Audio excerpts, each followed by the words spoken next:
Hello, hello, hello.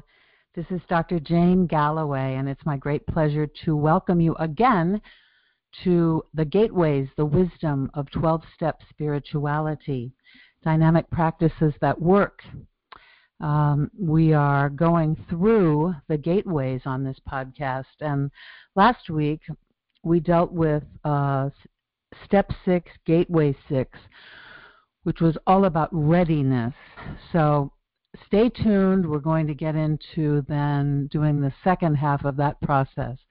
And these are really two of the most meaningful, well, they're all meaningful, but these are two of the really meaningful processes of this 12-step spiritual walk. So I want to really welcome you to this process and to remind you that you can find this podcast and many others on sacredstoriesmedia.com.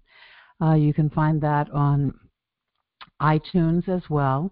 And also you can find much more information about this entire process in my book, which is called, as I said before, The Gateways, The Wisdom of 12-Step Spirituality, which is published by the wonderful sacredstoriespublishing.com. So you can access the book through Sacred Stories Publishing and also through Amazon and Barnes & Noble and your local wonderful bookseller, and many, many online and catalog resources. So the book is widely available. And so I suggest, you check it out and then ask your local bookstore to handle it, because the book is wonderful, and it's wonderful to use as a basis for study groups in personal growth and development at the spiritual, psycho-spiritual level. You know, it's interesting. I can say I think it's wonderful, or it is wonderful, not just I think it's wonderful, because while I wrote it, I also had the wonderful experience, which I've heard many writers talk about over the years, and I don't think I really had, no, that's not true. I did have that experience when I was doing my master's thesis, of just getting into flow and absolutely writing without knowing how much time was passing, etc. But this was 4 years of writing my book, and while doing so, I really had the feeling of downloading material. So I'm a conduit. Now, yes, I've lived these steps and principles and practices for over 3 decades. That is over 30 years. For some reason, it sounds less, I don't know, over 3 decades is the way I say it. But yeah, it's over 30 years. So I've been working these for a long time. So I did a lot of preparation for all this.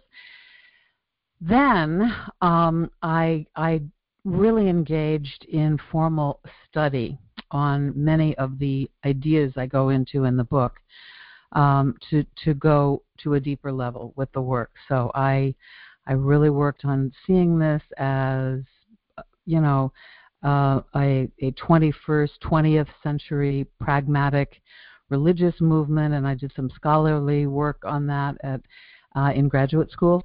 And then I have, taught many of these principles over the years, etc. So when I say I'm just transcribing, I did the homework. But the wonderful thing is, and I love this phrase, and I know you all probably have heard it, but I'm going to say it again.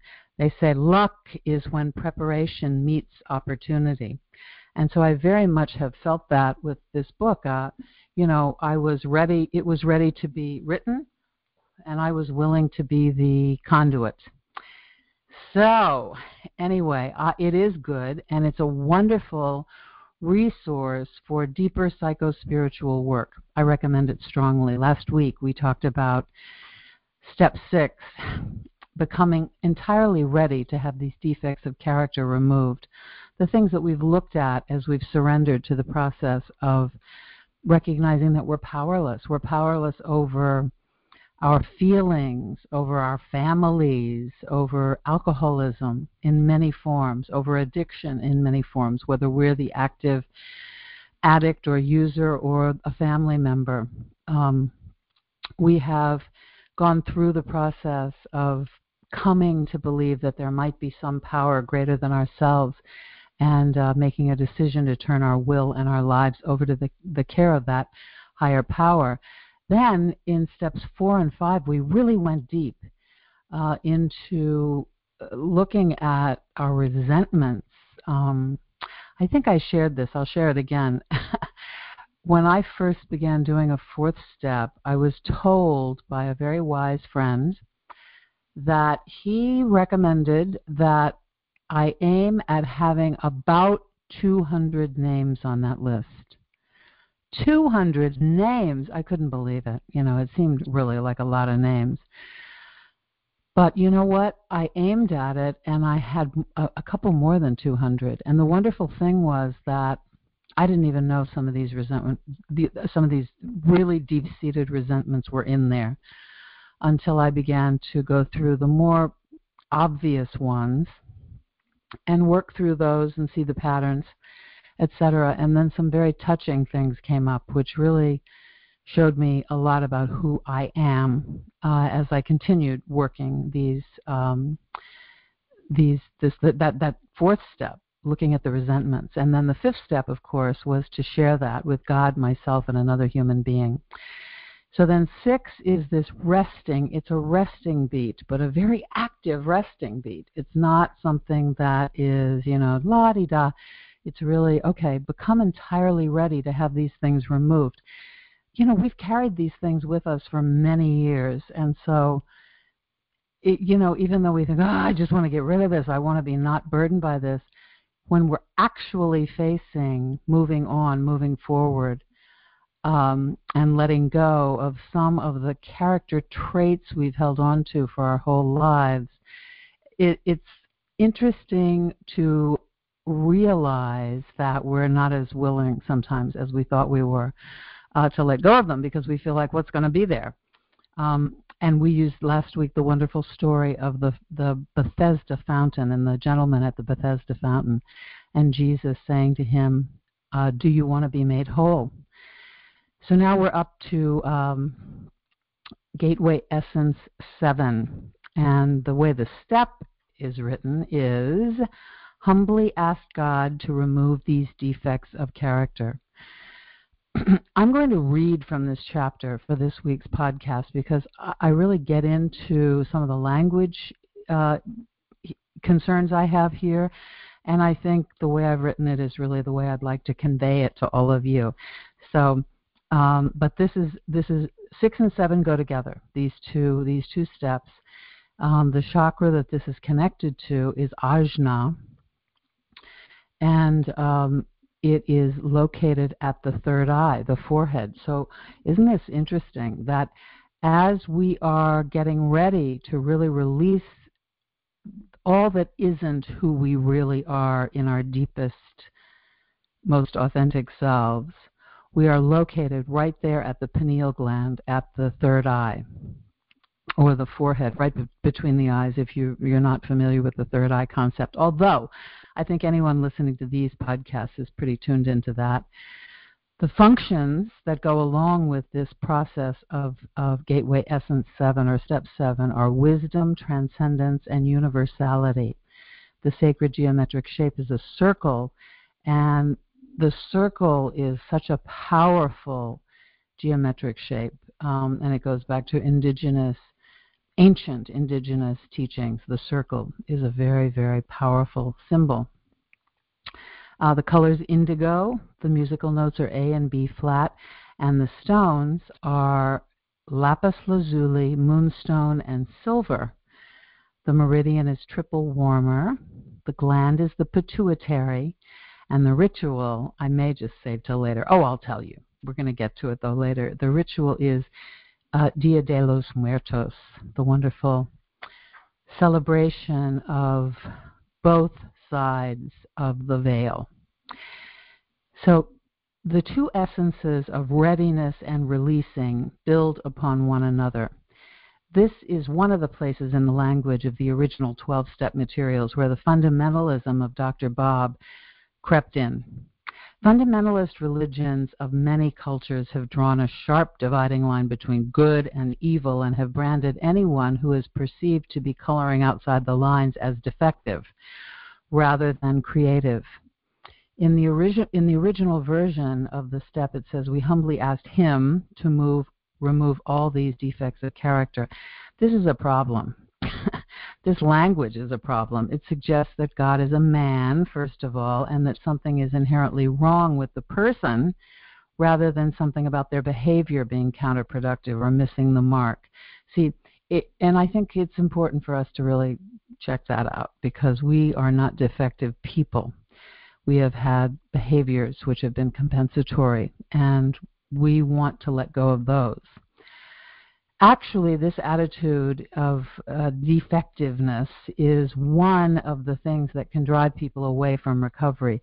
We already feel defective when we arrive at the door of the 12-step programs, and filled with remorse, too. So in any case, the idea here is that after we've completed a 4th and 5th step, we should have a pretty good idea of how we habitually react to fear, and in so doing hurt others and ourselves. So these 2 steps are about looking at ourselves and really getting clarity about what we're ready to change.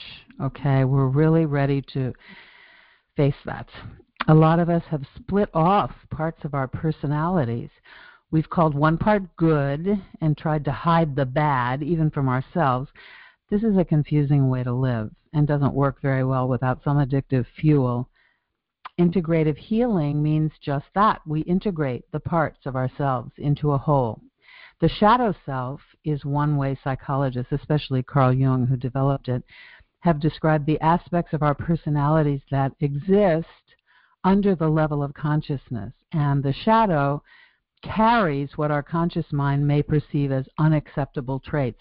Sigmund Freud thought everything was about repressed sexuality, but his student, Carl Jung, understood the unconscious mind to be operating at 2 different levels, the unconscious personal level, or shadow, and the deep archetypal, or collective unconscious. Today, we understand what Jung, poets, and mystics have intuited for a long time, that we are connected to one another at a deep level. Physicists call it the quantum field. Chief Seattle calls it the web. If we are unaware of our deeper levels of consciousness, this shadow self can really wreak havoc, this repressed part of ourselves. Repressed longings eventually insist upon being heard and sometimes erupt when we're under the influence of some inhibiting inhibition-releasing substance, meaning alcohol, or drugs, or compulsive behaviors, compulsive sexuality, etc. So we repress, and then we act out. And this is why integrative healing becomes so important. You don't want to have this split-off self that is just, kind of a runaway train when accessed. Step 6 is about the readiness. We've talked about that, getting ready. And step 7, letting go. So becoming ready, becoming willing, and letting go. We reintegrate, look at false personas and behaviors that have not served us, and ask to have them removed. This is really powerful. This decision, as I said earlier, may be harder than we think. We can get really attached to the familiar. What we're doing now in Gateway 7 is literally reintegrating parts of ourselves we may not have even realized were there. We're literally remembering. We actually think we are our old behaviors sometimes, right? So if you're hanging on to a judgmental, punishing God with an anger problem, this is a great time to rethink that. The God of the biblical prophets, the liberator God who has always got your back, is a good one to access for this task. Here is what that God promises us through the prophet Jeremiah, one of my absolute favorites. Here's what God says. Jeremiah says, God says this: I know the plans I have for you, plans to prosper you and not to harm you, plans to give you hope and a future. That's Jeremiah 29:1 from the Hebrew Bible. it's safe to release your shortcomings to that God, right? Let them go. Trust that there is good out there for you. Humbly ask. And so this is what this part of the process is about. It's about humbly asking. Congratulations. You are more than halfway into a new life of spirit. And now in the 12-step literature, really one of my absolutely favorite prayers comes at this moment of the 7th step. And so I'm excited to share that with you. This is from page 76 in the book Alcoholics Anonymous, which many people call the Big Book affectionately. It's a big blue book. 7th step prayer. My Creator, I am now willing that you should have all of me, good and bad. I pray that you now remove from me every single defect of character which stands in the way of my usefulness to you and my fellows. Grant me strength as I go out from here to do your bidding. Amen. So there we are. We have given all of our stuff, all of our miscalculations and all of our strange personality traits adapted over a life of pain and trying to overcome circumstances that were beyond our control. We've given that to the Creator, to the power that runs the universe. And why? We've done it so that we may be useful to both that higher power and to our fellows. It means our fellow men and women, and animals and creatures and our planet, right? So this is a very powerful prayer. I love saying this prayer, and I recommend to you that this is a wonderful prayer to say in the morning. It's a great way to start the day. I think I'm going to say it again. My Creator, I'm now willing that you should have all of me, good and bad. I pray that you now remove from me every single defect of character which stands in the way of my usefulness to you and my fellows. Grant me strength as I go out from here to do your bidding. Amen. So isn't that cool? Because what happens is we say to do your bidding. Oh, wait a minute. Grant me strength as I go out from here. So if we're just leaving in the morning, let's say, or whenever, and we center ourselves, if we center ourselves in prayer, in that prayer especially, or in that consciousness of I am coming to do your bidding. This is how I feel about writing this book. I feel that I surrendered to being willing to write what it was I knew to be a particular slant on and understanding of the deeper principles at work behind the 12 steps, something that had come to me over years of study and living these things. And so this wasn't what I thought I would be writing, quite frankly. It really wasn't. I mean, I've studied many, many things, and I've taught a lot of different things and taught a lot of spiritual principles, etc., and I've taught many kinds of art classes and processes and acting classes, etc. But really, when a friend asked me, what is it that works for you, my answer was immediate. I said, oh, well, that's easy. It's the 12 steps and all these other mind, body, spirit integrative tools I've used along with them. I mean, that's what works for me. It was so fast. It was so immediate. So there's a part of us inside ourselves that absolutely knows what our message is for the world. We know, and yet we spend so much time defending it or thinking that we may not be, a good enough conduit for that. Who am I to write something about this? And whatever. All the questions, all these voices. And so when we really get in touch with this 7th step situation, we turn our will in our lives, that's in step 3, but turn our defects, these defects. In other words, I think pride is a defect. I don't think I just think it either. It is. Excessive pride. When we turn pride and out of control ego. I mean, we have to have an ego or we would never walk out of our houses in the morning. But an out of control and out of hand ego is not useful in the world. So, okay, so we really are making a commitment here with this process to let these things go. So the ritual that came to mind for this, for me, was the ritual for release. And I am suggesting in the book that you create a Dia de los Muertos altar, which is an altar to the ancestors. And Dia de los Muertos means a Day of the Dead altar. The Mexican holiday of Dia de los Muertos, or Day of the Dead, is celebrated throughout Mexico and around the world in other countries. The holiday focuses on gatherings of family and friends to pray for and remember friends and family members who have died or crossed the veil. It's particularly celebrated in Mexico, where it's a national holiday and all banks are closed. The celebration takes place on November 1st and 2nd in connection with the Catholic holidays of All Saints' Day and All Souls' Day. And you know, that's called syncretism. That's a very common thing, to have Catholic holidays and traditional holidays kind of rolled into one and with kind of a deeper meaning. So we're going into the metaphysical part of this conversation about this particular holiday. Traditions connected with this holiday include the building of private altars honoring the deceased. Decorations often include sugar skulls, marigolds, and the favorite foods and beverages of the departed. I've seen altars with little whiskey bottles on them and really delicious sweet treats and, you know, peanuts and whatever the person really... Oh, cigars I've seen. And many also visit the graves with these treats as gifts and leave them at the grave.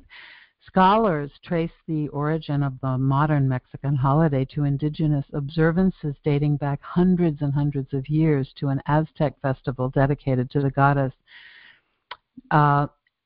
Michianchuati. I'm sure I've mispronounced that, so please forgive me. This holiday has spread throughout the world. In Brazil, Dia de Finados is a public holiday that many Brazilians celebrate by visiting cemeteries and churches. In Spain, there are festivals and parades, and at the end of each day, people gather at the cemeteries and pray, again, for their dead loved ones. Similar observances occur elsewhere in Europe, and similarly themed celebrations appear in many Asian and African cultures too. So we really know when we're in this kind of, when we look at what cultures do in terms of crossing the veil, you know, the Celts talk about this, the Irish Irish, Scottish, Welsh, etc., talk about this idea of thin places, and thin places are times when the veil between the two realms is very thin. And I think if you think about it, you've experienced some of those times. So this Dia de los Muertos is one of those times. Since we're letting go of character traits and behaviors that don't work for us with this Gateway 7, and by so doing are more deeply connecting to the other side, to the realm of the ancestors, the special ritual for this step is this ancient traditional observance used in many cultures. So here's how I suggest you practice this. I love this celebration. I do an altar every year, and it makes me feel very, very close to my dear loved ones who are on the other side of the veil. Create an altar to honor departed loved ones and invite them in prayer to join you there. Place upon your altar photographs of family, friends, animal companions who have passed on to the next dimension, along with marigolds, candles, figures of whimsically dressed skeletons, and things your ancestors enjoyed, and you may be letting go of, like like booze, cigarettes, candy, or some favorite terribly fattening food, whatever. Play favorite music, dance favorite dances, you know, share a meal with friends, because you're sharing this meal not only with your friends, but with your friends on the other side. It's an amazing process. I'll tell you, if you really celebrate this, you will be amazed. You will feel a presence that will make you feel very not alone in the world.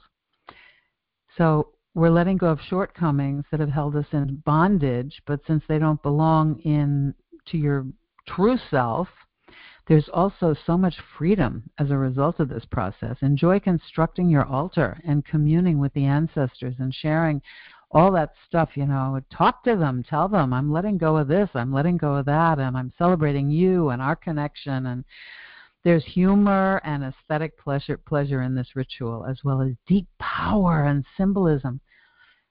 Leave the altar up for several days. I always do, but then I also leave my Christmas tree up for about 2 months. So, you may not leave yours up as long, but I love these ceremonial things.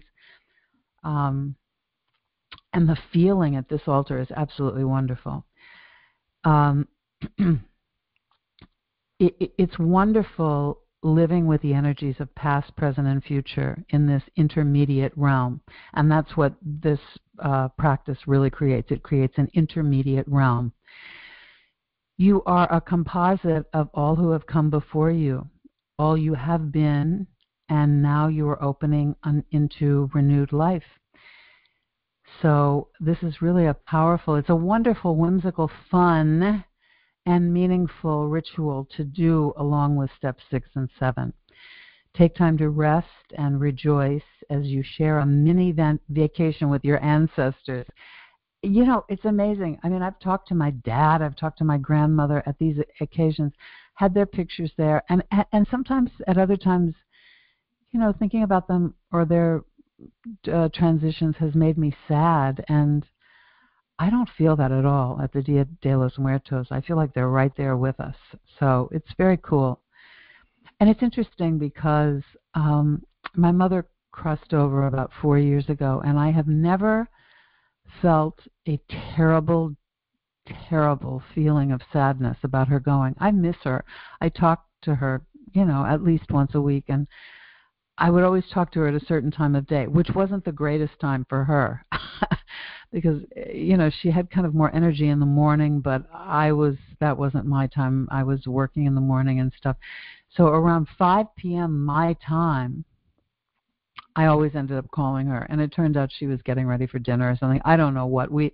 It was kind of a funny thing, and I would try to call her at different times, and we did. We talked to each other, whenever we could make it work for each other. But the point I'm trying to make here is I miss hearing her voice. I miss hearing her always be happy to hear from me and always know me at that deep level. I don't think there's anybody like a parent who maybe feels that way about us.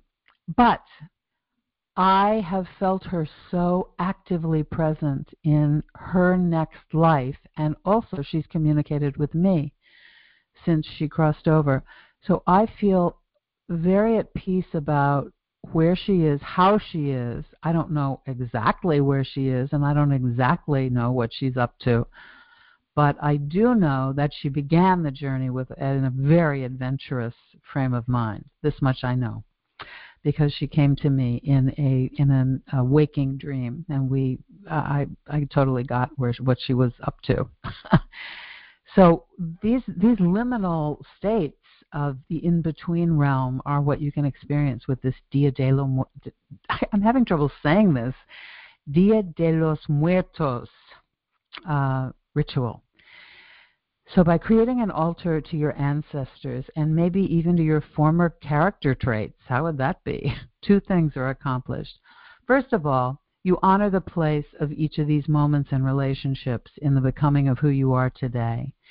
And secondly, you prepare for the transition into a new life by placing these relationships and character traits in perspective.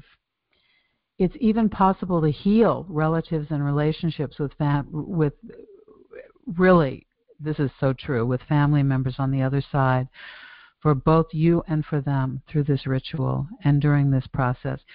When you deconstruct the altar, you will notice you have the ancestral presence very much still with you. Your efforts on the behalf of your family system on both sides of the veil will be very much felt and appreciated. If this sounds crazy to you, I just suggest you really try it and see, and get back to me. I would love it if you'd really reach out to me and tell me if these rituals are working for you, if you try some of these things, okay? Please do that.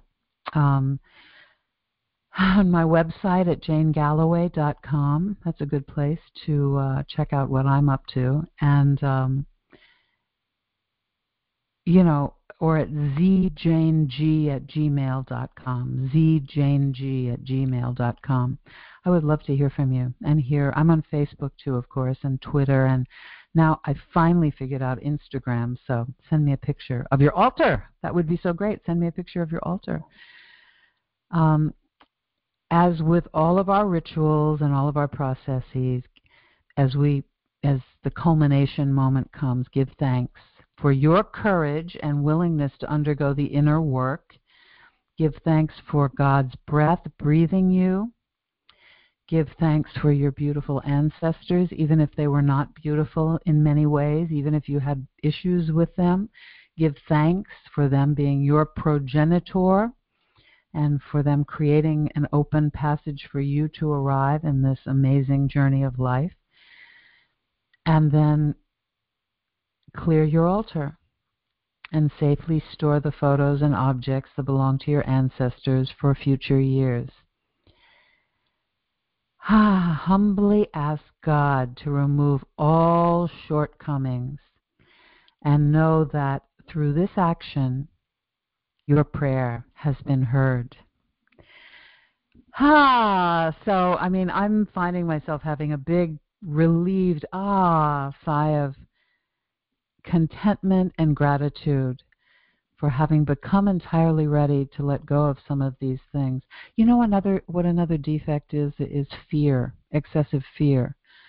So letting go of fear, of excessive pride, of excessive ego, etc., is an amazing process of freedom. So we've just gone through quite a process, and we have completed Step 7, Gateway 7, with all of these attendant wonderful rituals and gemstones and other accoutrements that you will be able to utilize toward practicing this level of your development on this path, this spiritual path. And it's a spiral path, so you can practice it at a slightly different, slightly deeper level. Deeper, deeper, deeper, deeper, as every rung of the ladder goes higher, higher, higher. So there's a little paradox for you as we close today. Okay, my friends, don't forget to check these podcasts out on sacredstoriesmedia.com, on iTunes, and the book, The Gateways, The Wisdom of 12-Step Spirituality, on Amazon, Barnes & Noble. And if you're ordering a great big batch of these books, which I'm about to do a couple book signings, and I'm going to put this stuff on my website shortly. I'm going to put it on there shortly. I'm looking for a virtual assistant, and that will be accomplished this week. This brilliant person who's going to help me get all this information on there for you. But if you're buying a big batch of these books, I know batch isn't really the right word, but it's the only thing that's coming to mind right now. But if you're, multiples of these books, I would love to suggest you go to the DeVores catalog. It's kind of the first metaphysical books catalog. There are other catalogs. We will be also in the Bodhi Tree catalog, for which I'm extremely grateful and about which I'm very excited. We're also in the Ingram catalog. So, there are places you can order in bulk.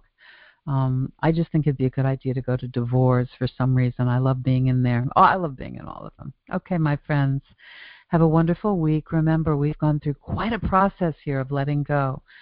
Freedom's right around the corner. Talk to you soon. Peace and blessings.